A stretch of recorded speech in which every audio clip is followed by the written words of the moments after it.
আমন্ত্রণ দুপুরের বাংলাদেশে। শুরুতেই জানিয়ে দেব শিরোনামগুলো। পশ্চিমবঙ্গে নির্বাচন পরবর্তী সহিংসতা, একের পর এক হত্যাকাণ্ড, ব্যক্তিগত সহকারীকে খুনের পেছনে রাজনৈতিক যোগসাজশ, দাবি শুভেন্দুর। চলছে সিসিটিভি বিশ্লেষণ। 2-3 दिन रेकी करके fully pre planned murder, police ने इन्वेस्टिगेशन चालू किया। ঘটনাস্থল থেকে কয়েকটি ব্যবহৃত কার্তুজ এবং তাজা গুলিও উদ্ধার করেছি। এখন পর্যন্ত সংগৃহীত তথ্যগুলো খতিয়ে দেখছি। প্রতারণা করে রুশ ইউক্রেন যুদ্ধে কর্মী পাঠানোর অভিযোগে বিভিন্ন দেশের 35 ব্যক্তি প্রতিষ্ঠানের উপর যুক্তরাজ্যের নিষেধাজ্ঞা। নাম রয়েছে বাংলাদেশি ড্রিম ট্রাভেলসেরও। গফরগাঁও স্বাস্থ্য কমপ্লেক্সে কোটি টাকার কেনাকাটায় অনিয়ম, দরপত্র মূল্যায়নে গায়েবী কমিটি। উপজেলা স্বাস্থ্য কর্মকর্তার বিরুদ্ধে অভিযোগ। জীবন রক্ষাকারী এবং খুব গুরুত্বপূর্ণ ওষুধগুলো খুব বাজে মানের এবং স্বীকৃত ওষুধ কোম্পানির না। আমি যেহেতু ওনাদের মিটিং যেদিন ছিল আমি অ্যাটেন্ড করতে পারিনি, পরবর্তীতে আমি ম্যানুয়ালি যে স্বাক্ষর দেয় সেগুলো স্বাক্ষর করেছি। সাইন যেদিন হয়েছে তার আগে ওই জিনিস অ্যাপ্রুভালের জন্য পাঠানো সঠিক বলে আমি ব্যক্তিগতভাবে আমার জানা নাই।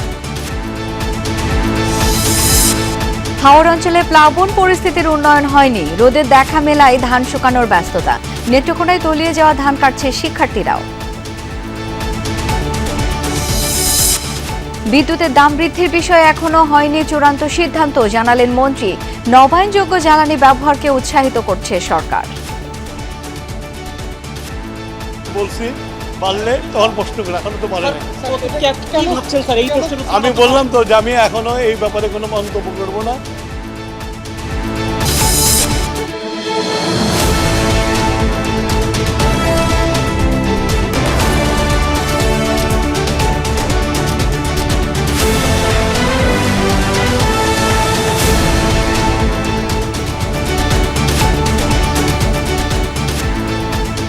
দেখছিলেন শিরোনামগুলো। এছাড়াও দেশ বিদেশের আরো খবর নিয়ে দুপুরের বাংলাদেশে আপনাদের সাথে থাকছি আমি শাওন দত্ত। দর্শক, সিলেটের পাথরকুয়ারি নিয়ে বৈঠক শেষে সচিবালয়ে এখন কথা বলছেন স্বরাষ্ট্রমন্ত্রী সালাউদ্দিন আহমদ। আমরা সরাসরি চলে যাচ্ছি তার ব্রিফিংয়ে। সেটা পুলিশ এবং সেনাবাহিনী এবং অন্যান্য সংস্থাগুলো বসে তারা পর্যায়ক্রমে সেই ব্যবস্থাটা নেবে। মাননীয় মন্ত্রী, চলমান বিষয়ে আমি একটা প্রশ্ন করতে চাই, যেটা হলো আপনিও বললেন যে পুলিশের প্রতি জনমনে একটা আস্থা চলে আসছে। এখন কিন্তু বিশেষ অভিযান চলছে চাঁদাবাজের বিরুদ্ধে, কিন্তু আমরা কোনো গডফাদারকে আইনের আওতায় আনতে দিচ্ছি না। গডফাদার থেকে চাঁদাবাজের গডফাদার যারা তাদেরকে সময় যে শেষ হয়ে যায়নি, আপনারা অপেক্ষা করেন, দেখতে পাবেন। অভিযান পরিচালনা হচ্ছে প্রতিনিয়ত এবং প্রত্যেক দিন কিছু না কিছু দাগী আসামি, মাদক সংক্রান্ত, সন্ত্রাসবাদী বা জুয়া এবং অস্ত্রধারী এগুলো অ্যারেস্ট হচ্ছে। তা এখন সে বিষয়ে আমাদের ওই সংক্ষিপ্ত আদালতের মাধ্যমে কিছু সাজাও নিশ্চিত করা হচ্ছে আর কি। একটা ট্রায়াল হয় সংক্ষিপ্তভাবে। তাদেরকে কি আইনে আনা নিষেধ আছে? তাহলে কেন কোয়েশ্চেন করা হবে? আইনের ঊর্ধ্বে তো কেউ নয়। আমরা সঠিকভাবে তালিকা প্রণয়ন করে অভিযানে নেমেছি। কোথাও কোথাও যৌথ অভিযান চলছে এবং আইন প্রয়োগকারী সংস্থাগুলো সিঙ্গেলি অপারেশন করছে। এটার অগ্রগতি আছে এবং এটা দৃশ্যমান যে দেশে আইন শৃঙ্খলা পরিস্থিতির উন্নতি হয়েছে। আপনারা দ্বিমত পোষণ করতে পারেন। ধন্যবাদ।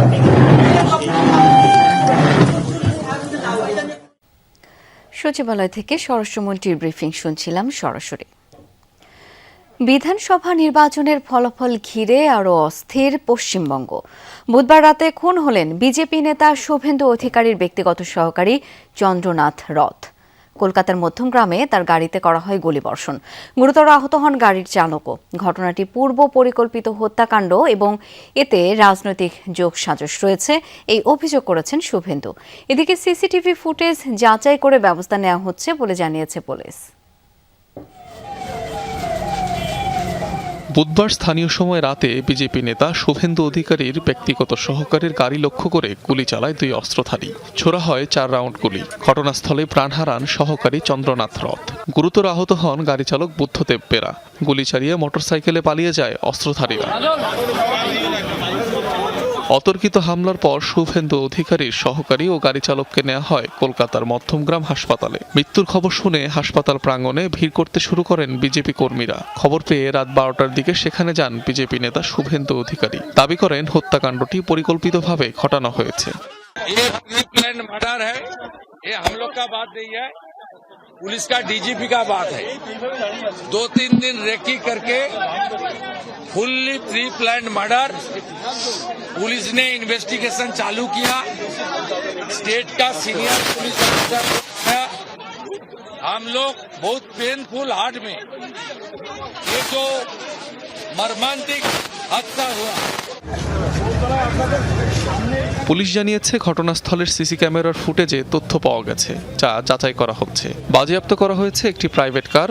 জড়িতদের দ্রুত ধরার আশ্বাসও দিয়েছে আইন শৃঙ্খলা বাহিনী। অপরাধে ব্যবহৃত একটি গাড়ি জব্দ করা হয়েছে। সেটির নম্বর প্লেট বিকৃত করা ছিল। ব্যবহৃত নম্বর প্লেটটি শিলিগুড়ির একটি গাড়ির, কিন্তু সেটি নকল। ঘটনাস্থল থেকে কয়েকটি ব্যবহৃত কার্তুজ এবং তাজা গুলিও উদ্ধার করেছি। এখন পর্যন্ত সংগৃহীত তথ্যগুলো খতিয়ে দেখছি। এই মুহূর্তে শুধু এটুকুই জানাতে পারি। বিধানসভা নির্বাচনের ফল ঘোষণার পর থেকেই উত্তপ্ত পশ্চিমবঙ্গ। রাজ্যের বিভিন্ন জায়গায় সহিংসতায় এখন পর্যন্ত প্রাণ গেছে অন্তত 6 জনের। অনিক রহমান, যমুনা নিউজ। দর্শক, এ পর্যায়ে একটু যেতে চাই পশ্চিমবঙ্গে সহকর্মী সুকান্ত চট্টোপাধ্যায়ের কাছে। সুকান্ত, ময়নাতদন্ত শুরু হয়েছে কিনা? হত্যাকাণ্ডে কাউকে কি গ্রেপ্তার দেখিয়েছে পুলিশ? তদন্তকারী যে অফিসার রয়েছেন কি বলছেন তিনি? দেখুন, ভারতীয় সময় দুপুর ঠিক 12টা 10 মিনিটে কিন্তু ময়নাতদন্তের কাজ শুরু হয়েছে। চন্দন যিনি খুন হয়েছে, ইতিমধ্যেই শুভেন্দু অধিকারী তিনি কিন্তু ময়নাতদন্ত কেন্দ্রে এসেছেন। রাজ্যের সভাপতি শ্রমিক ভট্টাচার্য তিনিও কিন্তু রয়েছেন। এছাড়াও রাহুল সিনহা থেকে শুরু করে রাজ্য নেতৃত্ব তারা কিন্তু এখানে রয়েছেন। ময়নাতদন্ত শেষ করার পর চন্দ্রকান্তর সব দেহ নিয়ে যাওয়া হবে তার মেদিনীপুরের বাড়িতে। তার আগে কলকাতার যে রাজ্য বিজেপি পার্টি অফিস সেখানেও নিয়ে যাওয়া হবে, তারপর সেখানে যাওয়া হবে মেদিনীপুরে। ইতিমধ্যেই এই ঘটনায় দুজনকে গ্রেপ্তার করা হয়েছে স্থানীয়। এছাড়াও সিসিটিভি ফুটেজ সেটা কিন্তু খতিয়ে দেখছে পুলিশ। তাতে কয়েকজনকে চিহ্নিত করা হয়েছে। পুলিশের যেটা প্রাথমিক তদন্তে অনুমান যে ভাড়াটে খুনি যারা এসেছিলেন তারা অন্য রাজ্যের লোক এবং তাদেরকে দিয়েই এই খুন করানো হয়েছে। 3 দিন ধরে রেইগি করা হয়েছে গোটা অঞ্চল। এই যারা 8 থেকে 10 জন গতকাল এই খুনের ঘটনায় যুক্ত ছিল, তাকে মনিটরিং করবার জন্য একটি গাড়ি ছিল, সে গাড়িটাও কিন্তু বাজেয়াপ্ত করা হয়েছে। যদিও সেই গাড়ির নাম্বার প্লেট কিন্তু ভুয়া ছিল। সেই ভুয়া গাড়ির নাম্বার প্লেটের যিনি মালিক তিনি শিলিগুড়িতে থাকেন, তাকেও কিন্তু জিজ্ঞাসাবাদের আওতায় আনা হচ্ছে। এছাড়া যেটা হচ্ছে যে এই ঘটনায় সিআইডি পৃথকভাবে তদন্ত করছে রাজ্য পুলিশের পাশাপাশি। যদিও সাবেক শাসক দল তৃণমূল কংগ্রেসের দাবি করেছে যে সিবিআই তদন্তের জন্য, কিন্তু শুভেন্দু অধিকারী রাজ্য পুলিশের ওপরেই কিন্তু আস্থা রেখেছেন এবং রাজ্য পুলিশের তদন্ত শেষ হওয়ার পর তারপর তারা কিন্তু এই বিষয়ে কথা বলবেন বলে জানিয়েছে। সুকান্ত, অনেক ধন্যবাদ আপনাকে। পশ্চিমবঙ্গের মালদায় এক বিজেপি সমর্থককে কুপিয়ে হত্যার অভিযোগ উঠেছে। জেলার ইংলিশ বাজার পৌরসভার 1 নম্বর ওয়ার্ডের গাদুয়া মোড় এলাকায় এই ঘটনা ঘটে। নিহত বিজেপি সমর্থকের নাম কিষান হালদার। তার বয়স 28 বছর। পরিবারের অভিযোগ, বুধবার রাতে তাকে কয়েকজন ফোন করে ডেকে বাসা থেকে বাইরে নিয়ে যায়। পরে বাড়ি থেকে কিছু দূরে মহেশপুর বাগানপাড়া এলাকায় ওই যুবকের রক্তাক্ত মরদেহ উদ্ধার করা হয়। এই হত্যাকাণ্ডের উদ্দেশ্যে কি বা কারা জড়িত তা এখনো জানা যায়নি। প্রতারণার মাধ্যমে মানব পাচারের দায়ে লন্ডন ভিত্তিক বাংলাদেশি প্রতিষ্ঠান dream home travels and tours লিমিটেডের উপর কঠোর নিষেধাজ্ঞা আরোপ করেছে যুক্তরাজ্য। এই প্রথমবার যুক্তরাজ্যে বাংলাদেশি মালিকানাধীন কোনো প্রতিষ্ঠানকে এমন নিষেধাজ্ঞা দেওয়া হলো। যুক্তরাজ্যের বৈশ্বিক অনিয়মিত অভিবাসন এবং মানব পাচার নিষেধাজ্ঞা বিধিমালা 2025-এর অধীনে এই ব্যবস্থা নেওয়া হলো। দেশটির পররাষ্ট্রমন্ত্রীর এক বিবৃতিতে জানানো হয়, প্রতিষ্ঠানটি প্রতারণার মাধ্যমে বাংলাদেশি নাগরিকদের নিয়োগ দিয়ে ভয়াবহ শোষণের মুখে ঠেলে দিচ্ছে। তদন্ত অনুযায়ী ড্রিম হোম ট্রাভেলস রাশিয়ার সেবা খাতে উচ্চ বেতনের চাকরির প্রলোভন দেখিয়ে বিজ্ঞাপন দিত, কিন্তু রাশিয়ায় পৌঁছানোর পর বদলে যেত চিত্র। তাদের জোরপূর্বক ইউক্রেন যুদ্ধে লড়তে বাধ্য করা হতো। নিষেধাজ্ঞার পাশাপাশি ইংল্যান্ডে প্রতিষ্ঠানটির মালিকের যাবতীয় সম্পদ জব্দের নির্দেশও দিয়েছে ব্রিটিশ সরকার। জানিয়েছে, মানব পাচার, অনিয়মিত অভিবাসনের মাধ্যমে যারা মানুষের জীবন বিপন্ন করছে তাদের বিরুদ্ধে জিরো টলারেন্স নীতি গ্রহণ করা হবে। তারা বলেছে যে কেউ ভিসা জালিয়াতি করলে কাগজপত্র 10 বছরের জেল, ভিসা রেস্ট্রিকশন, নানান কিছু যুক্তরাজ্য করছিল এবং ঢাকার আরো অন্তত পক্ষে 13টা দূতাবাস তারা একসাথে যৌথ বিবৃতি দিয়েছে। বাংলাদেশের পৃথিবী তো ক্রমশ ছোট হয়ে আসছে, আমাদের যারা লেখাপড়া করতে যায় তারা ঠিক মতো ভিসা পাচ্ছে না। তো সেরকম একটা সময় যুক্তরাজ্য যখন নিষেধাজ্ঞা দেয়, যখন রাশিয়া যুদ্ধে কর্মী পাঠানোর জন্য একটা প্রতিষ্ঠানকে নিষেধাজ্ঞা দেয়, কিন্তু নিশ্চয়ই আন্তর্জাতিক ভাবে বাংলাদেশের ভাবমূর্তি ক্ষুণ্ণ করবে। দেশে হাম ও উপসর্গে থামছেই না মৃত্যু। 24 ঘন্টায় সিলেট ও ময়মনসিংহে প্রাণ গেছে আরও 2 শিশুর। ময়মনসিংহ মেডিকেল কলেজ হাসপাতালে নতুন ভর্তি হয়েছে 40 জন, ভর্তি আছেন 94 জন। এছাড়া রাজশাহী মেডিকেল কলেজ হাসপাতালে নতুন রোগী ভর্তি হয়েছেন 9 জন, চিকিৎসা শেষে বাড়ি ফিরেছেন 11 জন। চিকিৎসাধীন রয়েছেন 109 জন। এছাড়া খুলনা, বরিশাল, চট্টগ্রাম বিভাগের বিভিন্ন হাসপাতালগুলোতেও রোগীর ভিড় রয়েছে। অনেক জায়গায় ওয়ার্ডে পর্যাপ্ত জায়গা সংকুলান না হওয়ায় বারান্দায় রেখে রোগীদের চিকিৎসা দেওয়া হচ্ছে। এতে বাড়ছে সংক্রমণ এবং নিউমোনিয়া, ডায়রিয়ার মতো রোগের ঝুঁকি। এমন পরিস্থিতিতে শিশুদের স্বাস্থ্য সুরক্ষায় অভিভাবকদের সতর্ক থাকার পরামর্শ দিচ্ছেন চিকিৎসকরা।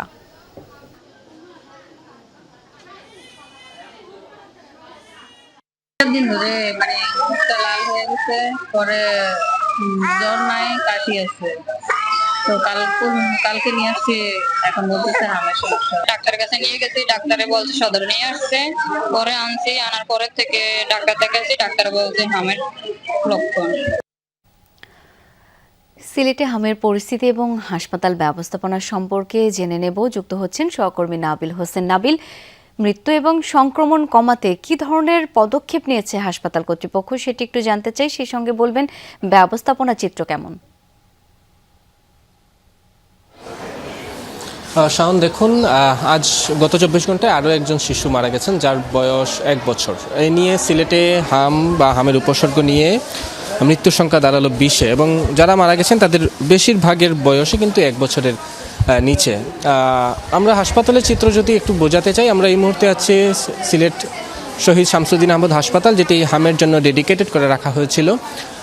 স্বাস্থ্য অধিদপ্তর তথ্যমতে আজ সকাল অবধি এখানে প্রায় সব শয্যায় আসলে রুগীতে পরিপূর্ণ এবং হাসপাতালে আমরা এর আগে যেটি দেখেছি যে হামের যারা উপসর্গ নিয়ে আসতেন বা হাম নিয়ে আসতেন তাদেরকে প্রধানতই এখানে রেখেই চিকিৎসা দেওয়া হতো, কিন্তু রোগের প্রভাব এত বেশি বেড়ে গেছে সিলেটে, যার কারণে এখন কিন্তু প্রাইভেট হাসপাতালগুলোতেও চিকিৎসা দিতে বাধ্য হচ্ছেন যারা অভিভাবকরা আছেন বা স্বাস্থ্য সংশ্লিষ্টরা আছেন। এবং এই যে প্রকোপ সেটি কমানোর জন্য যারা স্বাস্থ্য অধিদপ্তরের বা স্বাস্থ্য বিশেষজ্ঞরা আছেন তারা বলছেন যে কয়েকটি পরামর্শ তারা দিচ্ছেন। একটি হচ্ছে যে যেহেতু ছোঁয়াচে রোগ সেক্ষেত্রে অভিভাবকদের সতর্ক থাকতে হবে, পাশাপাশি যদি জ্বর বা র্যাশের মতো লক্ষণগুলো দেখা যায় দ্রুত যাতে সময় নষ্ট না করে চিকিৎসকের শরণাপন্ন করা হয়, কারণ এবার হামে শিশুদের শারীরিক জটিলতা বাড়ছে, যার কারণে মৃত্যুর হারটা কিন্তু অন্যান্য বারের চেয়ে কয়েক গুণ বেশি। এবং পাশাপাশি আরেকটি বিষয়ে স্বাস্থ্য বিশেষজ্ঞরা বলছেন যে গত 2 বছর যেহেতু হামের টিকা শিশুদের দেওয়া হয়নি এবং এই হামের টিকার অব্যবস্থাপনার কারণেই মূলত এবার কমিউনিটি লেভেলে যে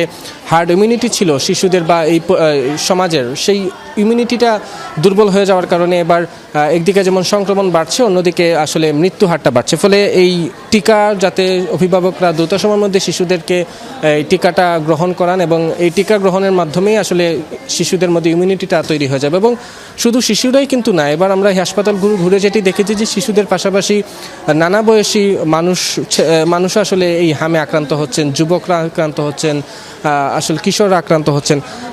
এবং এর কারণে যেটি বলছেন যে প্রত্যেকেরই আসলে এখন নিজের যে সুরক্ষা সেই সুরক্ষা নিশ্চিত করার জন্য স্বাস্থ্য সংশ্লিষ্টরা যারা আছেন তারা বলছেন। এবং স্বাস্থ্য অধিদপ্তর বা এই হাসপাতাল কর্তৃপক্ষ যারা বলছেন সেটি হচ্ছে যে এই হামের প্রকোপ ঠেকানোর জন্য যা যা ব্যবস্থা সেটি চিকিৎসক বা স্বাস্থ্য সংশ্লিষ্ট ঔষধ থেকে শুরু করে সবগুলোই তারা ব্যবস্থা রেখেছেন, তবে সতর্কতা এবং টিকার পরিধি বাড়ানো ছাড়াই সংক্রমণ দ্রুত কমানোর কোনো সুযোগ নেই।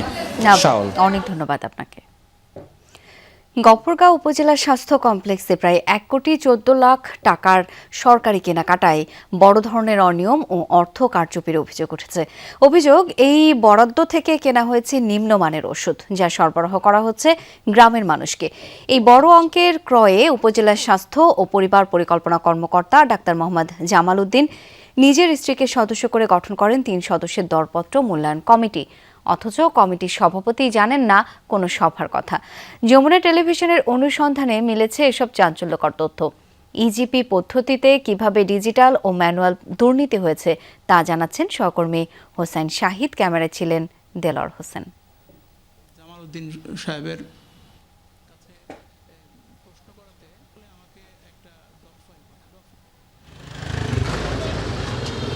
2025-26 অর্থ বছরে গফরগাঁও উপজেলা স্বাস্থ্য কমপ্লেক্সের জন্য কেনা হয় প্রায় 1,14,00,000 টাকার ঔষধ ও সরঞ্জাম। গত 15 মার্চ হাসপাতালের স্টোরে মালামাল বুঝে নিতে গিয়ে সার্ভে কমিটির সভাপতি ডাক্তার মোহাম্মদ কায়সার হাসান খান দেখতে পান বেশিরভাগ ঔষধ ও সামগ্রী নিম্নমানের, অপ্রয়োজনীয় এবং অতিরিক্ত দামে কেনা।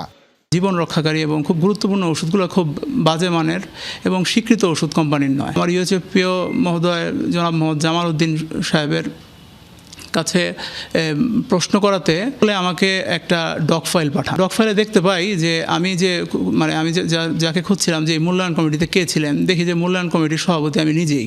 তার অভিযোগ, এই কেনাকাটার জন্য তাকে সভাপতি করে কোনো দরপত্র মূল্যায়ন কমিটির সভাই হয়নি, বরং অফিস প্রধান ডাক্তার মোহাম্মদ জামাল উদ্দিন নিজেই ইজিপিতে সভাপতির আইডি খুলে টেন্ডার প্রক্রিয়া সম্পন্ন করেছেন। আমার অফিস প্রধান কেনাকাটার জন্য উনি নিজেই আইডি পাসওয়ার্ড তৈরি করে, হয়তো আমার আইডি পাসওয়ার্ড তৈরি করে উনি ব্যবহার করেছেন। তথ্য অধিকার আইনে সভার রেজুলেশনের কপি চেয়েও মেলেনি কোনো তথ্য। পরে অনুসন্ধানে পাওয়া যায় কমিটির রেজুলেশন, যেখানে সদস্যদের স্বাক্ষরের ঘর ফাঁকা। একই ফাইলের ভিন্ন কপিতে সভাপতির স্বাক্ষরও আলাদা। এছাড়া কমিটিতে সদস্য করা হয় অফিস প্রধানের স্ত্রী ডাক্তার শামিমা সুলতানাকে। তিনি জানান, 2025 সালের 30 ডিসেম্বরে সভা হলেও তিনি অংশ নেননি তাতে। আমি যেহেতু ওনাদের মিটিং যেদিন ছিল আমি অ্যাটেন্ড করতে পারিনি, পরবর্তীতে আমি ম্যানুয়ালি যে স্বাক্ষর দেয় সেগুলো স্বাক্ষর করেছি।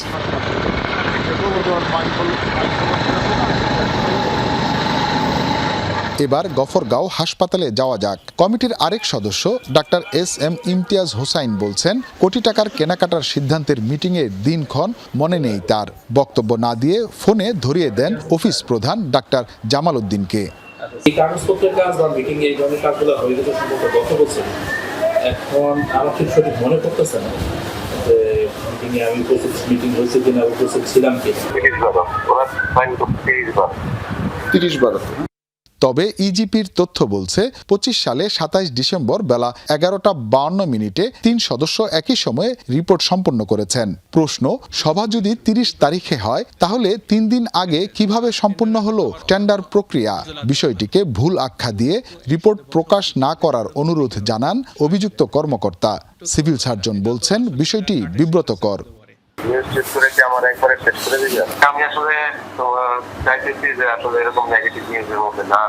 ওই সাইন যেদিন হয়েছে তার আগে ওই জিনিস অ্যাপ্রুভালের জন্য পাঠানো সঠিক বলে আমি ব্যক্তিগতভাবে আমার জানা নাই। বিভাগীয় স্বাস্থ্য পরিচালক জানিয়েছেন, তদন্ত করে ব্যবস্থা নেওয়া হবে। অভিযোগগুলো তদন্তর পরে আমি আমার মতামত সহ আমি আমার ঊর্ধ্বতন কর্তৃপক্ষ ডিজি অফিস ও মিনিস্ট্রিকে জানাবো। ওয়ার্ল্ড সার্জিক্যাল নামের ঠিকাদারি প্রতিষ্ঠানের সরবরাহ করা এসব ওষুধ ও সরঞ্জামের প্রায় 60% এরই মধ্যে হাসপাতালে পৌঁছেছে, যা বিতরণ করা হচ্ছে রোগীদের মধ্যে।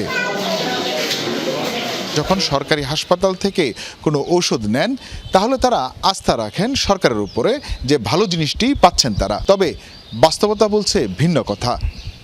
সংশ্লিষ্টরা বলছেন, ঔষধ কেনার ক্ষেত্রে যদি অনিয়ম বা দুর্নীতি ঘটে থাকে তাহলে এর সাথে যারা যারা জড়িত প্রত্যেককেই শাস্তির আওতায় আনা হোক। হুসাইন শাহিদ, যমুনা নিউজ, ময়মনসিংহ। প্রধানমন্ত্রী তারেক রহমানের সঙ্গে সৌজন্য সাক্ষাৎ করেছেন বাংলাদেশ ওয়াকফ প্রশাসক সাফিজ উদ্দিন আহমেদ। সকালে প্রধানমন্ত্রীর কার্যালয়ে সাক্ষাৎ অনুষ্ঠিত হয়। সাক্ষাতে ওয়াকফ প্রশাসক প্রধানমন্ত্রীর কাছে বর্তমান কার্যক্রম এবং দেশের ওয়াকফ সম্পত্তি ব্যবস্থাপনার সার্বিক চিত্র তুলে ধরেন। এ সময় প্রধানমন্ত্রী সম্পত্তিগুলো সঠিক রক্ষণাবেক্ষণের পরামর্শ দেন। পাশাপাশি এর আয় থেকে জনকল্যাণমূলক কাজের পরিধি আরও বাড়ানোর বিষয়ে দিক নির্দেশনা দেন। এ সময় উপস্থিত ছিলেন ধর্মমন্ত্রী শাহ মোফাজ্জল হোসেন কায়কোবাদ, শামীম কায়সার লিংকন এমপি এবং ধর্ম সচিব মুন্সি আলাউদ্দিন আল আজাদ। দেশের শিক্ষা খাতে বড় বিনিয়োগের পরিকল্পনা করছে সরকার। জিডিপির ৫% শিক্ষায় বিনিয়োগের লক্ষ্য নির্ধারণের পাশাপাশি কারিকুলামেও পরিবর্তন আনা হবে, এমনটাই জানিয়েছেন শিক্ষামন্ত্রী আ.ন.ম এহসানুল হক মিলন। সকালে রাজধানীর বনানীর একটি হোটেলে ইউনিসেফ আয়োজিত বাংলাদেশের শ্রেণীকক্ষে শিক্ষা অন্তর্ভুক্তি এবং উদ্ভাবন শক্তিশালীকরণ শীর্ষক গবেষণার ফলাফল প্রকাশ অনুষ্ঠানে একথা বলেন তিনি। শিক্ষামন্ত্রী বলেন, বর্তমান সরকার শিক্ষা খাতে জিডিপির ৫% বিনিয়োগের পরিকল্পনা করছে। তার অভিযোগ, আওয়ামী লীগ সরকার শিক্ষা খাতে ১.৫%-এর বেশি বিনিয়োগ করেনি। তিনি জানান, চাহিদা অনুযায়ী শিক্ষা কারিকুলাম পরিবর্তনে সরকার প্রস্তুত। অনুষ্ঠানে বিশেষ অতিথির বক্তব্যে প্রধানমন্ত্রীর উপদেষ্টা ডক্টর মাহাদি আমিন বলেন, বৈশ্বিক দক্ষতা ও রেমিটেন্স বৃদ্ধির লক্ষ্য নিয়ে সরকার তৃতীয় ভাষা শিক্ষা চালুর উদ্যোগ নিচ্ছে। একই সাথে বাংলা ও ইংরেজি দুই ভাষার দক্ষতা বাড়াতেও সরকার কাজ করছে। Let's work together and continue our effort to build our nation as our Honorable Prime Minister asks us to do, to build a future Bangladesh, Agamir Bangladesh. Gortei hobe. We don't have any choice. If we're going to create that ecosystem, I think the role of academics, practitioners, international stakeholders like UNICEF, that is imperative. We have the vision, but how to reach to that destination, the journey, is defined by people like yourselves. দর্শক, এই মুহূর্তে একটু হাওরের প্লাবন পরিস্থিতির খবর জেনে নেব। প্লাবন পরিস্থিতি তেমন কোনো উন্নতি হয়নি। দুদিন ধরে রোদের দেখা মেলায় ধান শুকাতে ব্যস্ত কৃষক পরিবার। নেত্রকোনায় আছেন সহকর্মী কামাল হোসাইন, যাচ্ছি তার কাছে। কামাল, ক্ষতিগ্রস্ত চাষিরা কি বলছেন? সরকারি ধান চাল সংগ্রহ কার্যক্রম সম্পর্কেও জানতে চাই আপনার কাছ থেকে।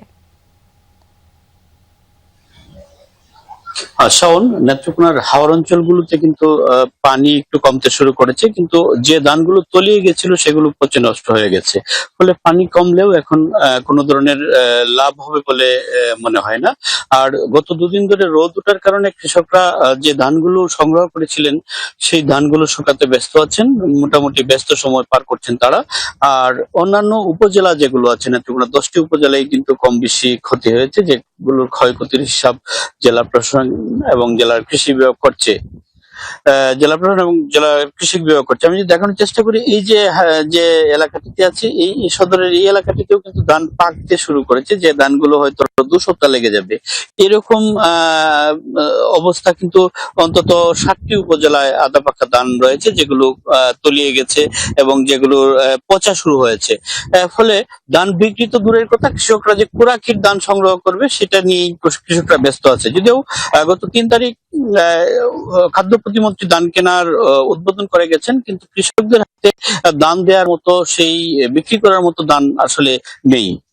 আর জেলা কৃষি বিভাগ জানিয়েছে এর মধ্যে 22,000 হেক্টর জমির ফসল নষ্ট হয়েছে, যাতে প্রায় 313 কোটি টাকার ফসল তারা ক্ষতি হয়েছে বলে নিশ্চিত করেছে।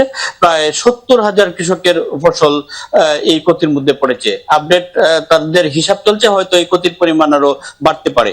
শাওন। কামাল, ধন্যবাদ আপনাকে। নেত্রকোনায় তলিয়ে যাওয়া ধান ঘরে তুলতে মাঠে নেমেছেন শিক্ষার্থীরা। শ্রমিক সংকটে যখন মাঠ থেকে ধান তোলা যাচ্ছে না, তখনই পরিবারের সদস্যদের সাহায্যে এগিয়ে এসেছে তারা। এদিকে সরকারি হিসেবে জেলায় 22,000 হেক্টর জমির ধান ক্ষয়ক্ষতির কথা বলা হলেও এর দ্বিগুণ ক্ষতি হয়েছে বলে দাবি কৃষকের। কেউ 5ম শ্রেণীর শিক্ষার্থী, কেউ বা 7ম শ্রেণীর।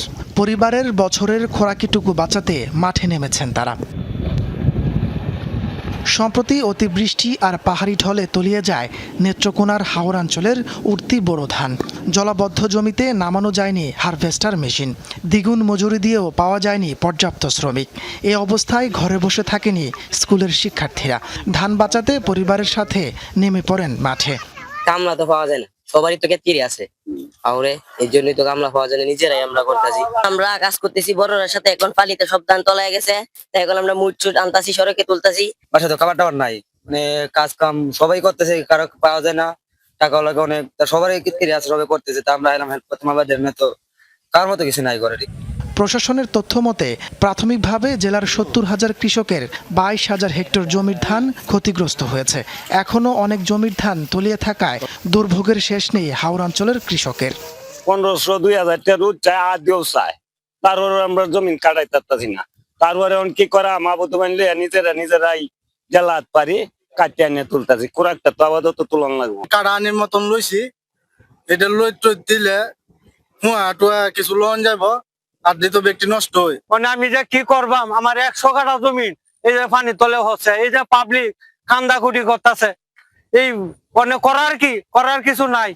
ক্ষতিগ্রস্ত চাষিদের 3 মাসের খাদ্যসহ আর্থিক সহায়তার আশ্বাস দিয়েছেন খাদ্য প্রতিমন্ত্রী। 3 মাসের জন্য মাননীয় প্রধানমন্ত্রী ঘোষণা দিয়েছেন, যদি দেখা যায় যে আরো বাড়ানো প্রয়োজন, বাড়ানো হবে। তারা যেন তাদের জীবনের মিনিমাম যে প্রয়োজনগুলো, এই প্রয়োজনগুলো রাষ্ট্র থেকে যেন এই প্রয়োজনগুলো যেন তারা মেটাতে পারে। এখনও ক্ষয়ক্ষতির নিরূপণের কাজ করছে স্থানীয় প্রশাসন। দ্রুত ক্ষতিগ্রস্তদের তালিকা করে সংশ্লিষ্ট দপ্তরে পাঠানো হবে বলে জানিয়েছেন জেলা প্রশাসনের কর্মকর্তা। পরিবারের সদস্য সংখ্যা আমরা একজন কৃষকদের পরিবারে 5 জন করে গড় হিসাব করে আমরা ওভাবে ডাটা কালেক্ট করতেছি। যাদের বেশি ক্ষতিগ্রস্ত এবং সেটাকে আমরা ডাটা সময় যারাই ক্ষতিগ্রস্ত কেউ বাদ যাবে না, আশা করি আমরা এটাকে পূর্ণাঙ্গ ভাবে করতে পারব। নেত্রকোনা 1,85,000 হেক্টর জমিতে বোরোর আবাদ হয়েছে। হাওরে আবাদ হয়েছে 42,000 হেক্টর জমিতে। তাপস সরকার, যমুনা নিউজ। কৃষিকে আরও লাভজনক এবং পরিবেশ বান্ধব করতে এআই নির্ভর প্রযুক্তিতে গুরুত্ব দিচ্ছে চীন। কম সময়ে অধিক বীজ বপন কিংবা বিভিন্ন প্রজাতির চারা রক্ষণাবেক্ষণ সবই এখন স্বয়ংক্রিয় পদ্ধতিতে। সংশ্লিষ্টদের মত, চীনের এআই নির্ভর এই কৃষি ব্যবস্থাপনা বিশ্বকে নতুন বার্তা দিচ্ছে। এদিকে পশুপালন ও দুগ্ধ শিল্পেও দখল বাড়ছে চীনের। আহমেদ রেজা জানাচ্ছেন বিস্তারিত। চীনের শিনজিয়াং প্রদেশের বৃহত্তম বাণিজ্যিক প্ল্যান্ট ফ্যাক্টরি, যা শিনজিয়াং এগ্রিকালচারাল এক্সপো পার্ক নামেই পরিচিত। এখানে নির্ভুলভাবে সমন্বিত সার ও সেচ ব্যবস্থা নিয়ন্ত্রণ, স্পেকট্রাম রেগুলেশন প্রযুক্তি এবং অত্যাধুনিক টাইডাল সিডবেড সিস্টেম ব্যবহার করে স্বয়ংক্রিয়ভাবেই বপন করা যায় বীজ। এখানে সবজিগুলো জীবাণুমুক্ত এবং মাটিহীন পরিবেশে জন্মায়। পুরো প্রক্রিয়ায় কোনো রাসায়নিক কীটনাশক ব্যবহার হয় না, ফলে সবজিগুলো সাধারণ সবজির তুলনায় অধিক পুষ্টিগুণ সম্পন্ন এবং নিরাপদ থাকে, যা উচ্চমানের হোটেল এবং সুপারমার্কেটগুলোতে সরবরাহ হয়। আবহাওয়ার সাথে প্রযুক্তিকে কাজে লাগিয়ে চীন তার কৃষিখাতকে সম্প্রসারণ করছে বিভিন্নভাবে। বিশেষ করে কৃষিখাতে এআই প্রযুক্তি সমন্বয় করে সেই উদ্ভাবনী প্রক্রিয়া করছে তাদের জনগণের জন্য, যা কৃষিকে করছে আরও ত্বরান্বিত। চারা রোপণ থেকে শুরু করে পরিবহন, সেচ ও ফসল সংগ্রহ পর্যন্ত সবকিছু স্বয়ংক্রিয়ভাবে সম্পন্ন হয়। একজন শ্রমিক যেখানে আগে প্রতি ঘন্টায় 8,000 বীজ বপন করতে পারতেন, সেখানে এই স্বয়ংক্রিয় ব্যবস্থায় প্রতি ঘন্টায় 43,800টি বীজ বপন করা সম্ভব। এই এক্সপো পার্কটি ভীষণ স্মার্ট। এখানকার পুরো প্রযুক্তি এআই নির্ভর। অনেক গবেষণা করে অত্যাধুনিক প্রযুক্তি ব্যবহার করা হয় সবজির গুণগত মান উন্নয়নে। আমরা এই সবজিগুলোর স্বাদ বাড়াতে চাই, তাই প্রযুক্তির সর্বোচ্চ ব্যবহার থাকলেও কোনো ধরনের কীটনাশক ব্যবহার হয় না। স্মার্ট কৃষিবিজ্ঞান ও প্রযুক্তি সম্পন্ন এই জাদুঘরটি 2023 সালে নির্মিত, যার মোট আয়তন 16,000 বর্গ কিলোমিটার। এটি আধুনিক ইন্টেলিজেন্ট গ্লাস গ্রিনহাউস কাঠামোর উপর ভিত্তি করে তৈরি। এই আধুনিক প্রকল্পটি অর্থনৈতিক লাভ এবং প্রযুক্তিগত প্রদর্শনী উভয় ক্ষেত্রেই এক বিশাল মাইলফলক। এদিকে পশুপালন ও দুগ্ধ শিল্প খাতেও অমিত সম্ভাবনা তৈরি করেছে শিনজিয়াংয়ের শিওচুন ডেইরি কোম্পানি। তাদের 11টি আধুনিক ডেইরি ফার্মে 30,000-এরও বেশি গরু থেকে প্রতিদিন প্রায় 400 টন কাঁচা দুধ উৎপাদিত হয়, যা থেকে তৈরি করা 70টিরও বেশি পণ্য চীনের 20টিরও বেশি বড় শহরে সরবরাহ হয়। কৃষিখাতে শিনজিয়াংয়ের এই উদ্যোগগুলো কৃষিকে আরও লাভজনক এবং পরিবেশ বান্ধব করে তুলছে, যা হতে পারে অনুকরণীয় দৃষ্টান্ত। আহমেদ রেজা, যমুনা নিউজ, শিনজিয়াং, চীন। ঈদ লাগছে মনে? বিকাশ পেমেন্ট সবখানে, দেশ জুড়ে বিকাশ পেমেন্টে পাচ্ছেন ৮,০০০ টাকার বেশি অফার। জুলাই গণ অভ্যুত্থানে রাজধানীর মোহাম্মদপুরে ৯ জনকে হত্যায় মানবতা বিরোধী অপরাধের একটি মামলায় ঢাকা দক্ষিণ সিটি কর্পোরেশনের সাবেক মেয়র শেখ ফজলে নূর তাপস, জাহাঙ্গীর কবির নানক, ডিএমপি সাবেক কমিশনার হাবিবুর রহমান সহ ২৮ আসামির বিরুদ্ধে অভিযোগ গঠনের আদেশ পিছিয়ে ১০ মে নির্ধারণ করা হয়েছে। আন্তর্জাতিক অপরাধ ট্রাইব্যুনাল ১-এর বিচারিক প্যানেলে আদেশ দেওয়ার কথা রয়েছে। এই মামলায় গ্রেপ্তার আছেন নিষিদ্ধ ছাত্রলীগের মোহাম্মদপুর থানা শাখার ৪ নেতা, বাকিরা পলাতক। এর আগে গত ২৬ এপ্রিল আনুষ্ঠানিক অভিযোগ গঠনের শুনানি শেষ করে প্রসিকিউশন ও আসামি পক্ষ তাদের বিরুদ্ধে ৩টি অভিযোগ আনা হয়। ২০২৪ সালের ১৮ ও ১৯ জুলাই কখন কোথায় কি ঘটেছে এসবের বর্ণনা দেন রাষ্ট্রপক্ষ। এছাড়া ক্ষমতাচ্যুত প্রধানমন্ত্রী শেখ হাসিনার সঙ্গে তাপসের ফোন আলাপের প্রসঙ্গও তুলে ধরা হয়। একই সঙ্গে অন্য আসামিদের উপস্থিতি ভিডিও ফুটেজে উঠে এসেছে বলেও ট্রাইব্যুনালকে জানায় প্রসিকিউশন। তবে অভিযোগ থেকে আসামিদের অব্যাহতি চেয়েছেন তাদের আইনজীবীরা।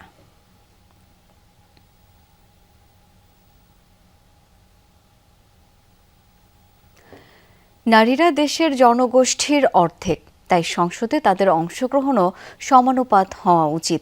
একই সাথে সংসদীয় ক্ষমতা সহ সংসদের নারীদের প্রতিনিধিত্বমূলক উপস্থিতি নিশ্চিত করতে হবে। এই মন্তব্য করেছেন সুশাসনের জন্য নাগরিক সুজনের সম্পাদক বদিউল আলম মজুমদার। সকালে প্রেস ক্লাবে সংরক্ষিত নারী আসনের প্রার্থীদের তথ্য উপস্থাপন বিষয়ে এক ব্রিফিংয়ে একথা বলেন তিনি। এ সময় সুজন প্রকাশিত এক বিবৃতিতে সংরক্ষিত নারী আসনের বিভিন্ন রাজনৈতিক দলের ৫০ জন প্রার্থীর শিক্ষা, বয়স, আয়, মামলা সহ প্রায় 10টি বিষয়ে তথ্য উপস্থাপন করা হয়।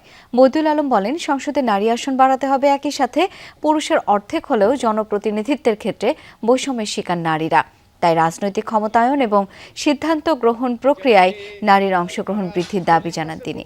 বলেন, জাতীয় নির্বাচন রাজনৈতিক দলগুলো 15% নারী আসন দেবার কথা বললেও প্রতিশ্রুতি রাখেনি। সাধারণ আসনের মতো সংরক্ষিত নারী আসনের সংসদ সদস্যদের অধিকার, দায়িত্ব ও কর্তৃত্ব হতে হবে সমান। নারীরা আমাদের জনগোষ্ঠীর অর্ধেক, তো আমাদের যে ন্যায়সঙ্গত হবে আমাদের সংসদের অর্ধেক প্রতিনিধিত্ব নারীদের, এটাই ন্যায়সঙ্গত হবে। তাই অন্তত 50% নারীর প্রতিনিধিত্ব থাকার কথা, কিন্তু আমাদের আছে 50টা আসন এবং ওটা 50%-এর কোনো কাছে দাঁড়িয়ে আসে না। তো এটার পরিবর্তন হওয়া দরকার। বিদ্যুতের দাম বৃদ্ধির বিষয়ে এখনো কোনো সিদ্ধান্ত নেওয়া হয়নি। জ্বালানি খাত বিষয়ক প্রদর্শনীর উদ্বোধনী অনুষ্ঠানে সাংবাদিকদের প্রশ্নের জবাবে এই মন্তব্য করেছেন বিদ্যুৎ ও জ্বালানি মন্ত্রী ইকবাল হাসান মাহমুদ। 3 দিনের এই আয়োজনে 12টি দেশের 140টি প্রতিষ্ঠান অংশ নিয়েছে। বিদ্যুৎ, জ্বালানি, নির্মাণ ও অবকাঠামো খাতের নতুন প্রযুক্তি ও সেবা তুলে ধরা হচ্ছে। মন্ত্রী জানান, সরকার নবায়নযোগ্য জ্বালানি ব্যবহারকে উৎসাহিত করছে, এজন্য কমিটিও গঠন করা হয়েছে। এই খাত থেকে 10,000 মেগাওয়াট বিদ্যুৎ উৎপাদনের লক্ষ্য স্থির করা হয়েছে। এজন্য বেসরকারি খাতে উদ্যোক্তাদের নীতি সহায়তা দেওয়া হবে। বলছি বাড়লে তখন প্রশ্ন করে, এখনো তো বাড়ে নাই। আমি বললাম তো যে আমি এখনো এই ব্যাপারে কোনো মন্তব্য করবো না। এটা বিআরসি কি করতেছে, বিআরসি জানে, করলে বলতে পারবো। উত্তরাধিকার সূত্রে ধ্বংসপ্রাপ্ত রাজস্ব ব্যবস্থা পেয়েছে সরকার। আগামী বাজেটে করের হার বাড়বে না। আইক্যাব আয়োজিত প্রাক বাজেট আলোচনায় এমন তথ্য জানিয়েছেন প্রধানমন্ত্রীর অর্থ এবং পরিকল্পনা উপদেষ্টা অধ্যাপক রাশেদ আল মাহমুদ তিতুমির। সেমিনারে আলোচকরা অভিযোগ করেন, ব্যবসা বিনিয়োগের অন্তরায় এনবিআর পদ্ধতিগতভাবে আধুনিকায়নও হচ্ছে না। কাস্টমস অটোমেশন না হলে বিদেশি বিনিয়োগ হবে না। ভ্যাট অনলাইন হয়নি। বিপুল সংখ্যক মানুষ কর দিলেও সরকারি কোষাগারে তা জমা হচ্ছে না। আলোচকরা বলেন, ডিজিটালাইজেশন করা গেলে বন্ধ হবে দুর্নীতি। জানানো হয়, টেক্সটাইল খাত গভীর সংকটে। করের টাকা কোথায় ব্যবহৃত হয় তা যাচাই করতে পৃথক সেল গঠন করা প্রয়োজন। পরামর্শ দেওয়া হয়, শাস্তি দিয়ে নয়, সংশোধনের সুযোগ দিয়ে রাজস্ব আহরণের উদ্যোগ নিতে হবে।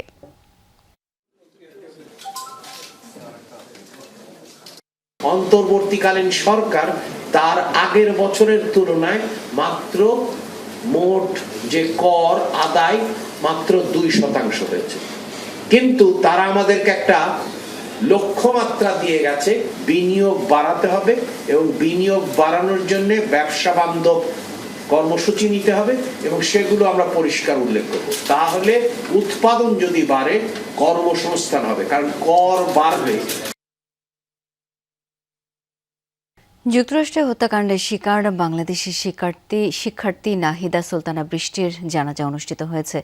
বুধবার ফ্লোরিডার স্থানীয় সময় দুপুর 2টায় ইসলামিক সোসাইটি অব টাম্পা এরিয়ায় অনুষ্ঠিত হয় তার জানাজা। এতে বাংলাদেশি কমিউনিটি ছাড়াও অংশ নেন অন্যান্যরা। এদিকে বৃহস্পতিবার ফ্লোরিডার সময় রাত 8টার দিকে অরল্যান্ডো আন্তর্জাতিক বিমানবন্দর থেকে তার মরদেহ দেশে পাঠানোর কথা। এমিরেটস এয়ারলাইন্সের একটি ফ্লাইটে প্রথম দুবাই নেওয়া হবে বৃষ্টির মরদেহ। সেখান থেকে পৃথক ফ্লাইটে 9 মে ঢাকায় পাঠানো হবে মরদেহ। 16 এপ্রিল ইউনিভার্সিটি অব সাউথ ফ্লোরিডায় অধ্যয়নরত 2 বাংলাদেশি পিএইচডি শিক্ষার্থী জামিল আহমেদ লিমন ও নাহিদা সুলতানা বৃষ্টি নিখোঁজ হন। কয়েকদিন পর কয়েক দফা ফ্লোরিডার হাওয়ার্ড ফ্রাঙ্কল্যান্ড ব্রিজের কাছে তাদের দেহাবশেষ উদ্ধার করা হয়। এ ঘটনায় জড়িত সন্দেহে আটক হয়েছেন জামিলের রুমমেট মার্কিন নাগরিক হিশাম আবু ঘারবে।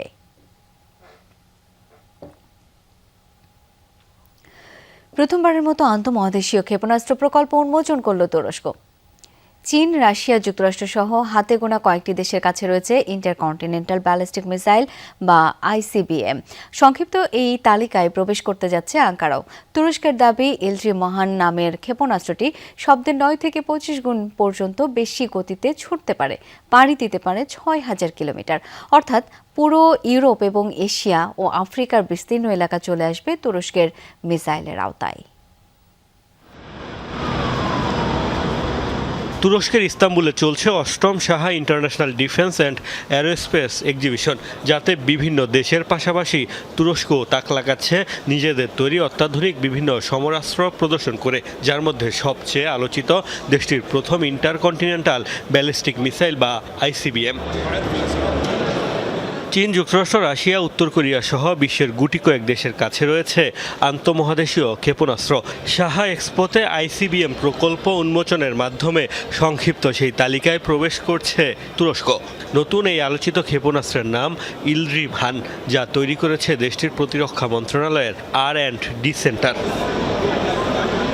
তুরস্কের দাবি, তাদের এই নতুন চমক হাইপারসনিক গতিতে অর্থাৎ শব্দের 9 থেকে 25 গুণ দ্রুত ছুটতে পারে। তরল জ্বালানি চালিত 4 ইঞ্জিনের মিসাইলটি 3000 কেজি পর্যন্ত ওয়ারহেড বহনে সক্ষম। ইলড্রিম হান ক্ষেপণাস্ত্র অতিক্রম করতে পারে 6000 কিলোমিটার দূরত্ব। এটি হতে যাচ্ছে তুরস্কের সমর ভান্ডারের সর্বোচ্চ পাল্লার মিসাইল। রাশিয়া, চীনের আইসিবিএম এর তুলনায় সক্ষমতা অনেক কম হলেও ইলড্রিম হান পুরো ইউরোপ তো বটেই, এশিয়া ও আফ্রিকার সুবিশাল এলাকাকেও নিয়ে আসবে তুরস্কের মিসাইলের আওতায়। যদিও এই ক্ষেপণাস্ত্রের সক্ষমতা নিয়ে অস্ত্র বিশেষজ্ঞদের সংশয় রয়েছে, কারণ এখনও এর টেস্ট ফ্লাইট বা সফল পরীক্ষার কোনো তথ্য দেয়নি তুর্কি কর্তৃপক্ষ। এছাড়া এটির বাণিজ্যিক উৎপাদন কবে শুরু হবে সেটিও স্পষ্ট করা হয়নি। মোস্তফা মাহমুদ, যমুনা নিউজ। সুয়েজ খাল অতিক্রম করেছে ফরাসি রণতরী শার্ল দ্য গল।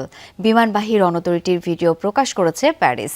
বুধবার প্রকাশিত এই ফুটেজে তীব্র গতিতে সুয়েজ খালের উপর দিয়ে ছুটতে দেখা যায় শার্ল দ্য গলকে। প্রথমবারের মতো লোহিত সাগরে নিজেদের রণতরী মোতায়েন করতে যাচ্ছে ফ্রান্স। চলমান উত্তেজনায় কৌশলগতভাবে গুরুত্বপূর্ণ নৌপথ হরমুজের নিরাপত্তা নিশ্চিতে এমন পদক্ষেপ নেওয়ার ঘোষণা দিয়েছে ফরাসি প্রশাসন। এক বিবৃতিতে ফ্রান্সের সেনাবাহিনী জানায়, বর্তমানে লোহিত সাগরের দক্ষিণাঞ্চলের দিকে অগ্রসর হচ্ছে বিমানবাহী রণতরীটি, যার সাথে যোগ দেবে ইতালি ও নেদারল্যান্ডসের 2টি যুদ্ধজাহাজও। International cable TV broadcasting and communication এক্সপোতে কথা বলছেন তথ্যমন্ত্রী জহিরুদ্দিন স্বপন। আমরা সরাসরি চলে যাচ্ছি সেখানে। কেবলই আপনাদের মধ্যে একজন অংশীদার। সরকার আপনাদেরকে কর্তৃত্ব করবে, সরকার সব ঠিক করে দিবে তা না।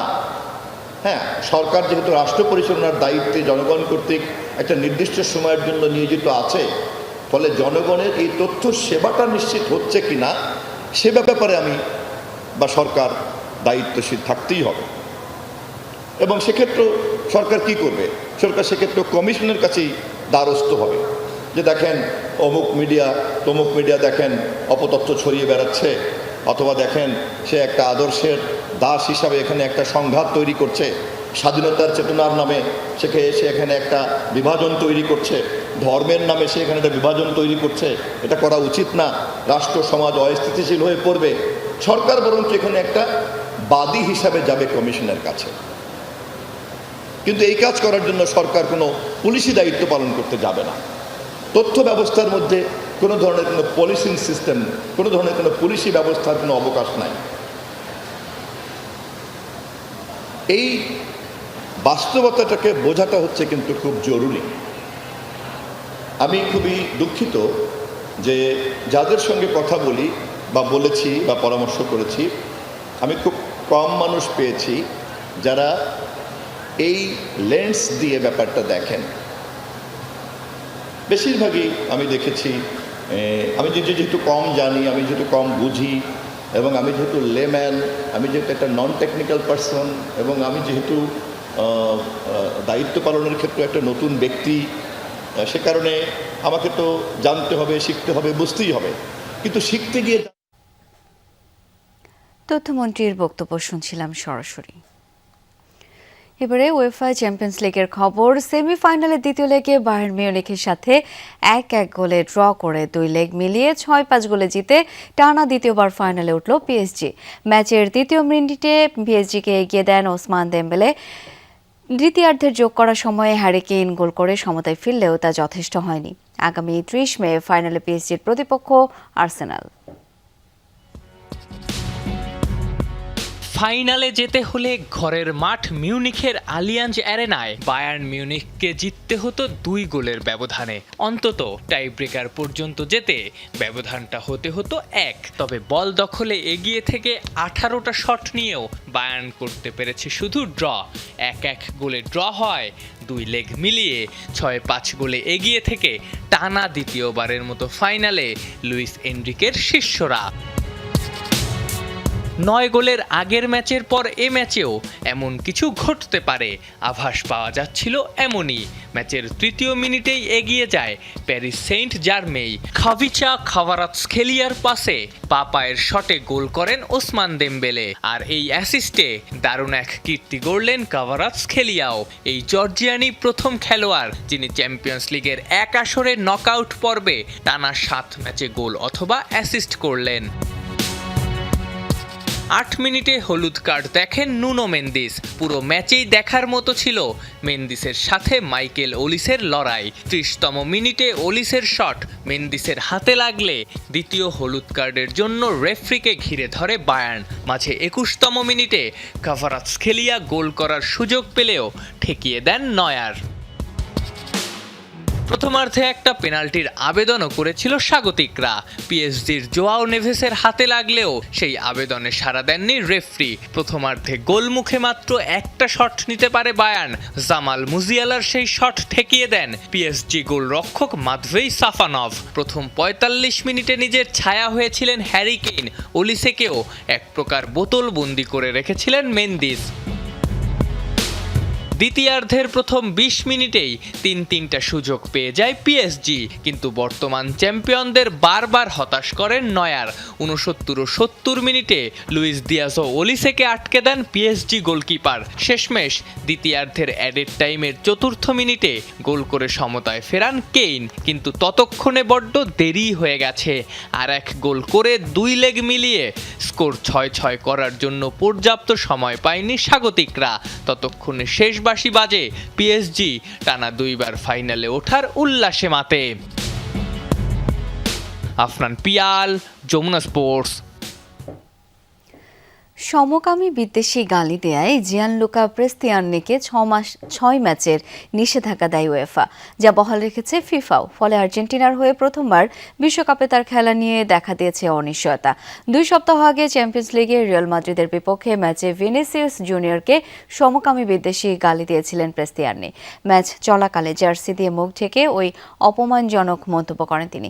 সে সময় তাকে 6 ম্যাচের জন্য নিষিদ্ধ করে উয়েফা। এর মধ্যে 3 ম্যাচ স্থগিত রাখা হয়। তবে ফিফা জানিয়েছে উয়েফার দেয়া এই শাস্তি আন্তর্জাতিক ম্যাচেও কার্যকর করা হচ্ছে, অর্থাৎ বিশ্বকাপেও পড়বে প্রভাব। এত কিছুর পরও কোচ লিওনেল স্ক্যালোনি তাকে দলে রাখবেন কিনা তাও স্পষ্ট। বিশ্বকাপে আর্জেন্টিনার প্রথম ম্যাচ 17 জুন আলজেরিয়ার বিপক্ষে। পাকিস্তানের সঙ্গে দ্বিপাক্ষিক সিরিজ না খেলার নীতিতে অটল ভারত, তবে আইসিসি টুর্নামেন্টে তাদের সাথে খেলতে আপত্তি নেই জানিয়েছে দেশটির সরকার। সম্প্রতি ভারত জানিয়েছে দ্বিপাক্ষিক কোনো ইভেন্ট খেলতে ভারতের কোনো দল পাকিস্তানে যাবে না, তেমনি পাকিস্তানের কোনো দলকে ভারতে খেলার অনুমতি দেওয়া হবে না। অবশ্য ভারতের ক্রীড়া মন্ত্রণালয় এক বিবৃতিতে বলেছে, বহুজাতিক টুর্নামেন্টে পাকিস্তানি দল বা খেলোয়াড়দের অংশ নিতে বাধা দেওয়া হবে না। দুদেশের সম্পর্ক তলানিতে থাকার পরও সংযুক্ত আরব আমিরাতে এশিয়া কাপে পাকিস্তানের মুখোমুখি হয় ভারত।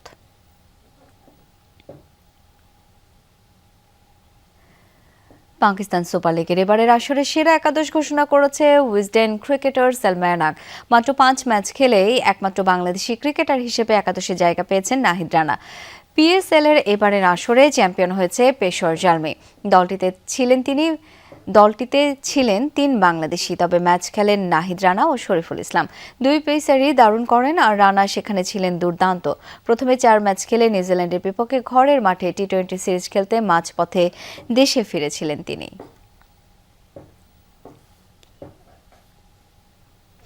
দুপুরে বাংলাদেশের প্রথম ঘন্টা থেকে আমি শাওন দত্ত বিদায় নিচ্ছি। পরের ঘন্টার খবর নিয়ে ফিরবেন সহকর্মী মৌসুমী আহমেদ লোপা। আমাদের সাথেই থাকুন।